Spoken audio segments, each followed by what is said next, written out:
Collegium system, ये शब्द आपने कई बार सुना होगा। चलिए समझते हैं कोलेजियम सिस्टम के बारे में कुछ और बताते हैं कि क्यों सरकार और सुप्रीम कोर्ट के न्यायाधीशों में इसे लेकर क्यों ठनी है। चलिए शुरुआत से शुरू करते हैं। जजों की नियुक्ति और तबादले को लेकर सरकार और न्यायपालिका में तकरार इस हद तक बढ़ चुकी है कि केंद्रीय कानून मंत्री और सुप्रीम कोर्ट के मुख्य न्यायाधीश चीफ जस्टिस ऑफ इंडिया लगातार ऐसे बयान दे रहे हैं जिससे लगता है कि दरार कम होने की बजाय ये दरार और चौड़ी होती जा रही है।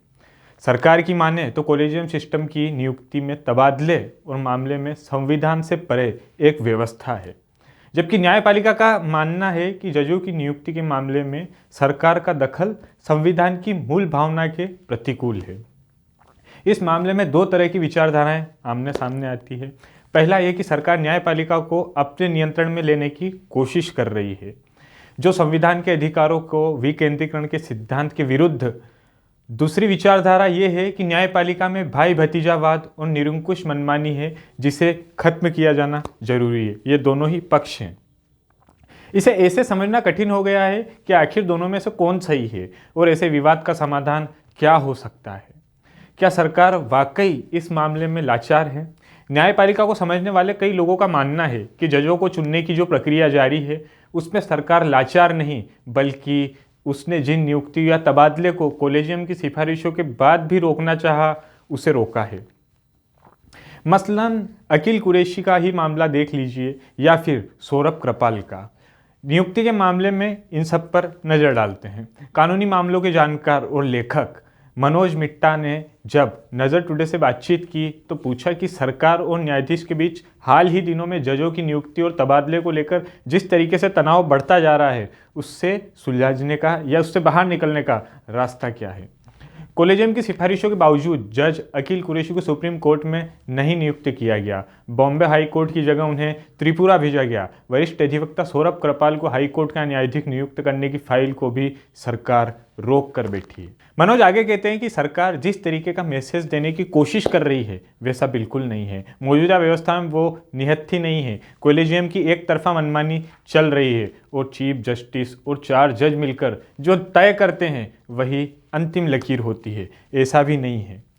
हर तरह के उदाहरणों का जिक्र सुप्रीम कोर्ट के पूर्व न्यायाधीश मदन बी लोकर को भी अपने लेख में उन्होंने किया है, जिसमें उन्होंने जस्टिस कुरैशी और दूसरे कई उदाहरण का हवाला देकर कहा है कि सरकार जिन नियुक्तियों की विरुद्ध है या उनके विरुद्ध रही है, या तो वो चुप कर उस पर बैठ गई है या तो सरकार ने भेजे गए नामों में से 1 या 2 को नियुक्त कर दिया है और बाकी नाम वापस भेज दिए हैं। पिछले साल सुप्रीम कोर्ट ने कहा था कि सरकार 21 नियुक्तियों की सिफारिशों पर साल भर से अधिक से समय से फाइलों को रोककर बैठी है।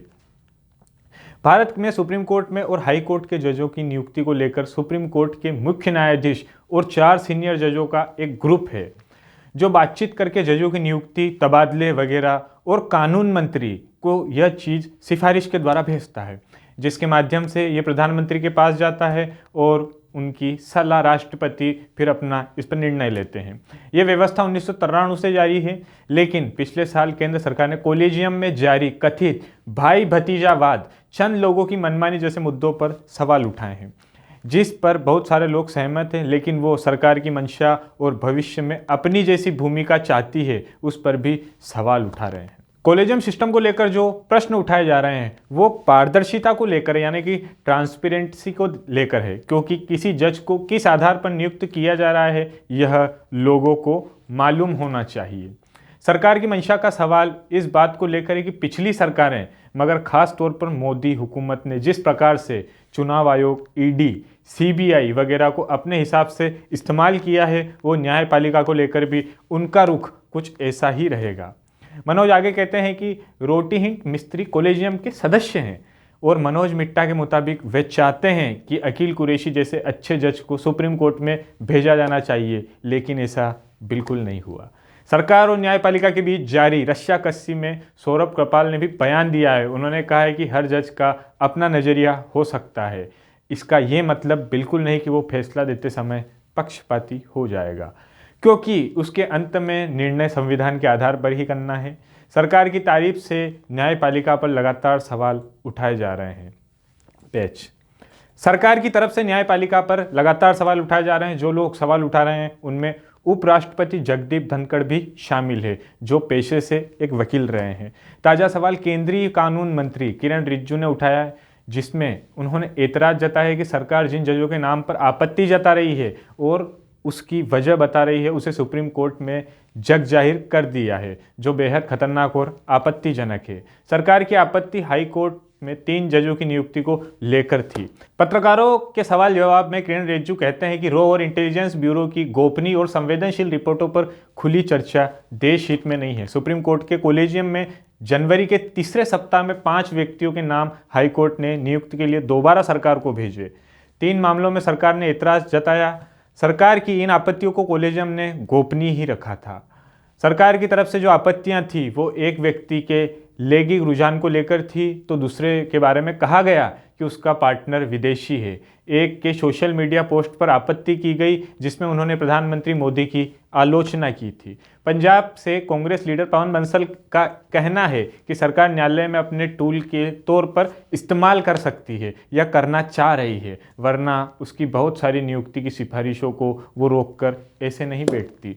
पूरी बात को अपनी व्यक्तिगत राय बताते हुए वह कहते हैं कि हमारे समय में भी सरकार और न्यायपालिका में तनाव हुआ करते थे, लेकिन उसमें इस तरह की टकराव या इस तरह की खटास बिल्कुल नहीं होती। कांग्रेस पार्टी ने भी जजों की नियुक्ति और तबादले से संबंधित कानून national judicial appointments commission act का समर्थन किया था। सुप्रीम कोर्ट ने उसे असंवैधानिक बताते हुए खारिज कर दिया था। तब से समझा गया कि कोलेजियम व्यवस्था में बदलाव के लिए विपक्षी दल भी उतने ही तैयार हैं जितना सरकार इसे चाहती है, लेकिन देश की सबसे ऊंची अदालत नकारने के बाद मामला कुछ सालों के लिए शांत सा हो गया। मनोज आगे कहते हैं कि सरकार ने जिस तरीके से पूरे मामले में तकरीबन 7 सालों का वक्त फिर से इसे गरमाने की कोशिश कर रही है, और जब ये वर्तमान मुख्य न्यायाधीश आज़ाद फैसले लेते दिख रहे हैं तो पूरे मामले पर संदेह खड़ा करता है। दूसरे लोगों की तरह मनोज भी इस बात से सहमत है कि जजों की नियुक्ति, तबादले वगैरह की व्यवस्था में बदलाव की ज़रूरत है, लेकिन आगे भी कहते हैं कि इसका जवाब कोलेजियम में सरकार के प्रतिनिधि को भी शामिल करना नहीं है, जैसा कि कानून मंत्री ने मांग उठाई है। पवन बंसल का भी कहना है कि सरकार कानून लाए जिस पर सरकार और विपक्ष में गंभीर चर्चा हो। इस पर संसदीय समिति में चर्चा, लॉ कमीशन, इसे देखते हुए फिर कानून पारित किए जाएं। जाने माने न्यायविद और मशहूर वकील फाली नजरीन सरकार को सलाह देते हैं कि वो 2003 में इसी जजों की नियुक्ति और तबादले की वगैरह को लेकर आज संसद में लाए गए हैं। बिल को पढ़ और उसी के आधार पर कार्यपालिका और न्यायपालिका में जारी वर्तमान रस्साकसी का हल निकल सकेगा। इस मसौदे को फिर संसद में लाकर जल्द से जल्द इसे पारित किया जाए और कोलेजियम की जगह समिति सुप्रीम कोर्ट और हाई कोर्ट से जुड़े मामलों पर फैसला लेना शुरू करे। अटल बिहारी वाजपेयी की एनडीए सरकार ने कानून के लिए जो मसौदा तैयार किया था, उससे सुप्रीम कोर्ट ने 3 सीनियर जजों को मिलाकर 5 सदस्यीय एक समिति हाई कोर्ट और सुप्रीम कोर्ट से संबंधित निर्णय लेती थी। इस फैसले के बहुमत के आधार पर होता था। इसमें फैसला बहुमत के आधार पर होता था। समिति के 2 अन्य व्यक्ति की नियुक्ति प्रधानमंत्री और विपक्ष के नेता को मिलकर करनी थी। सुप्रीम कोर्ट ने जिस नेशनल जुडिशियल अपॉइंटमेंट कमीशन को असंवैधानिक बताते हुए खारिज कर दिया था, उसमें यह इस तरह का प्रावधान था कि सरकार की ओर से नियुक्त 2 लोग को वीटो हासिल था, यानी कि अगर वो नियुक्ति और तबादले दूसरे मामलों से सहमत नहीं होते हैं तो उसे खारिज कर सकते हैं। चर्चा के दौरान किरण रिजिजू का वो बयान भी आया जिसमें उन्होंने कहा था कि जजों को चुनाव नहीं लड़ना होता है। नरीहम का कहना था कि अमेरिका में फेडरल जजों को चुनाव की व्यवस्था है, मगर सिस्टम ठीक करने का काम नहीं कर रहा, इसलिए यहाँ दूर से हटने की बात उठ गई है। मुख्य न्यायाधीश और प्रधानमंत्री या कानून मंत्री के बीच लगातार संवाद होते रहना चाहिए। ये सवाल सरकार भी उठाती रही है कि दुनिया भर में ऐसा कहीं नहीं होता कि न्यायाधीश खुद न्यायाधीशों को नियुक्त कर रहे हो, लेकिन लोकतंत्र में न्यायपालिका की स्वतंत्रता की अहमियत अभी भी कम नहीं है। ऐसे में कई समाधान दोनों बातों को सामंजस्य से ही निकल सकेगा। अब देखना ये होगा कि इसका समाधान की पहल सुप्रीम कोर्ट की तरफ से होती है या सरकार की तरफ से, या फिर ऐसे ही बयान देकर इस खाई को और चौड़ी किया जाएगा। इसी तरह की तमाम खबरों के लिए देखते रहिए नज़र टुडे। शुक्रिया।